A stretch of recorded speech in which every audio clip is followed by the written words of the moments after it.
Assalamualaikum warahmatullahi wabarakatuh. Saya Anggia Munawaro dengan NIM C1C0184143. Baiklah, pada kali ini saya akan mempresentasikan materi tentang aspek keberlakuan pada persyaratan pelaporan. Rumusan masalah. Apa saja syarat-syarat pelaporan? 2. Bagaimana persyaratan pelaporan mempengaruhi perilaku? 3. Apa dampak dari persyaratan pelaporan? 4. Seperti apa penilaian dampak terhadap pengirim informasi?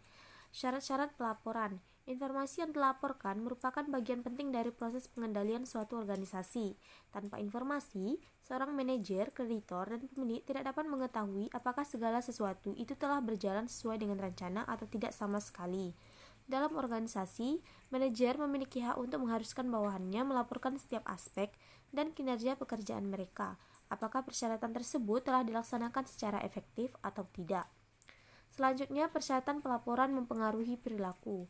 Adapun bentuk lain dari pengukuran yang digunakan dalam suatu organisasi seperti audit dan pengamatan langsung karena banyak dampak yang sama terhadap persyaratan pelaporan, seperti antisipasi penggunaan informasi, 2. Prediksi si pengirim, 3. Insentif, 4. Penentuan waktu, 5. Strategi respon iteratif, dan terakhir pengarah perhatian.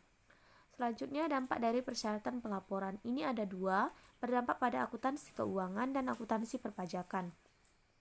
Akuntansi keuangan itu adanya badan-badan yang berwenang dalam akuntansi keuangan seperti Securities Exchange Commission atau SEC, Financial Accounting Standard Board (FASB), dan Financial Executive Research Foundation (FERF). Ini telah mengakui dampak potensial yang dimiliki oleh persyaratan pelaporan terhadap perilaku korporat. 2. Akuntansi perpajakan. Akuntansi perpajakan merupakan suatu bidang yang sangat sensitif dalam kaitannya dengan persyaratan pelaporan. Akuntansi perpajakan ini keberlakuan adalah bidang yang relatif masih belum dieksplorasi, tetapi bidang tersebut tentu saja merupakan bidang yang sensitif dalam kaitannya dengan persyaratan pelaporan. Selanjutnya itu akuntansi manajerial.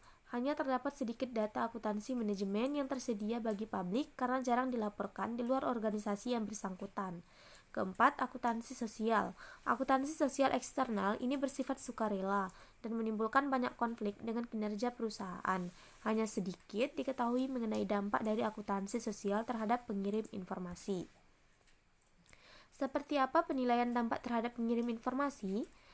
Dampak penilaian terhadap pengirim informasi yaitu ini melibatkan pemikiran secara hati-hati mengenai bagaimana persyaratan pelaporan ini berinteraksi dengan kekuatan-kekuatan motivasional lainnya guna membentuk perilaku manajer.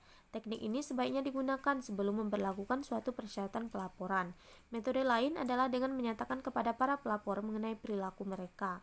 Metode ini hanya memberikan apa yang diberikan oleh pelapor kepada Anda mengenai proporsi mereka sendiri atas perilaku dan reaksinya terhadap persyaratan pelaporan. Adapun kesimpulan yang dapat diambil yaitu, informasi yang dilaporkan merupakan bagian penting dari proses pengendalian suatu organisasi. Tanpa informasi, seorang manajer, kreditor, dan pemilik tidak mengetahui apakah segala sesuatu telah berjalan sesuai dengan rencana atau tidak sama sekali. Adapun persyaratan pelaporan mempengaruhi perilaku antara lain, 1. Antisipasi penggunaan informasi, 2. Prediksi si pengirim, mengenai penggunaan si pemakai, 3. Insentif, 4. Penentuan waktu, 5. Strategi respon iteratif, 6. Pengarah perhatian. Adapun dampak dari persyaratan pelaporan ini sebagai berikut: akuntansi keuangan, akuntansi perpajakan, akuntansi manajerial, dan akuntansi sosial. Baiklah, demikian presentasi dari saya. Semoga apa yang saya sampaikan ini dapat bermanfaat bagi teman-teman semua. Baiklah, saya sudahi. Wassalamualaikum warahmatullahi wabarakatuh.